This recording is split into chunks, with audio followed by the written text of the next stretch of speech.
Hello guys, నమస్తే and welcome back to our channel mostly Telugu. Bigg Boss season 8 లో రైతు బిడ్డ ఏంటి షాక్ అయ్యారా? నేను చెప్తుంది నిజమే. ఎవరా అనుకుంటున్నారా? సోనియా ఆకుల. ఈవిడ రైతు కుటుంబానికి చెందిన వ్యక్తి అన్నమాట. సో అందుకనే రీసెంట్ గా సోషల్ మీడియాలో యమ ట్రెండ్ అయిపోతుంది. ఈవిడకి విపరీతమైన స్ట్రాంగ్ పిఆర్ కూడా ఉందనే చెప్పుకోవాలి. అండ్ సోనియా వచ్చేసి బిగ్ బాస్ సీజన్ 8 లో నిఖిల్ తో ప్రేమాయణం ట్రై చేస్తుందని మన అందరికీ తెలిసిందే. నిఖిల్ తో చాలా క్లోజ్ గా ఉంటూ నిఖిల్ వెనకే తిరుగుతూ నిఖిల్ కి క్లోజ్ గా ఉన్న వాళ్ళందరినీ కూడా మెల్లమెల్లగా దూరం పెట్టేస్తుంది. ఆ లిస్ట్ లో ఫస్ట్ ఏమో విష్ణుప్రియ. అంతేకాకుండా మళ్ళీ రివర్స్ లో ఫాల్స్ అలిగేషన్స్ సైతం చేసిందనమాట సోనియా ఆకుల. అండ్ సోనియా ఆకుల గురించి ఇంకొక ఇంపార్టెంట్ అండ్ ఇంట్రెస్టింగ్ విషయం అయితే చెప్పాలి. అదేంటంటారా? సోనియా వచ్చేసి తనకి తానే ఆడపులి అని పేరు పెట్టేసుకుంది. ప్రతి సీజన్ లో పులులు, సింహాలు, చిరుతలు ఉంటారేమో. అందరూ పాత సీజన్ లో చూసేసి బాగా ప్రిపేర్ అయ్యి వచ్చినట్లు ఉన్నారు భయ్య. ఏదర్ సింపతి కార్డ్ గానీ లేదా గొడవలు సర్వైవ్ అయిపోవచ్చు అనేసి ఏదో ఒక క్యారెక్టర్ ని ఇన్స్పిరేషన్ తీసుకొని వాళ్ళలాగా ఉండడానికి ట్రై చేస్తున్నట్లు ఉన్నారు. అండ్ అలానే ఒక సిచ్యువేషన్ లో భాగంగా సోనియా వచ్చేసి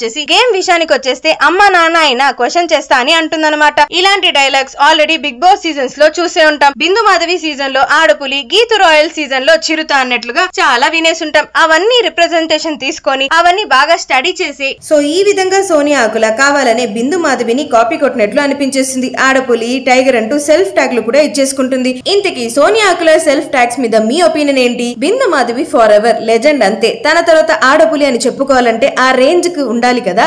మరి సోనియాకి ఆ రేంజ్ ఉంటుంది అంటారా? మీ ఒపీనియన్ ఏంటి? కామెంట్స్ రూపంలో చెప్పేయండి. అండ్ అలానే exclusive Bigg Boss season 8 updates కోసం వెంటనే మన ఛానల్ అయిన మోస్ట్లీ తెలుగుని సబ్స్క్రైబ్ చేసేసుకోండి.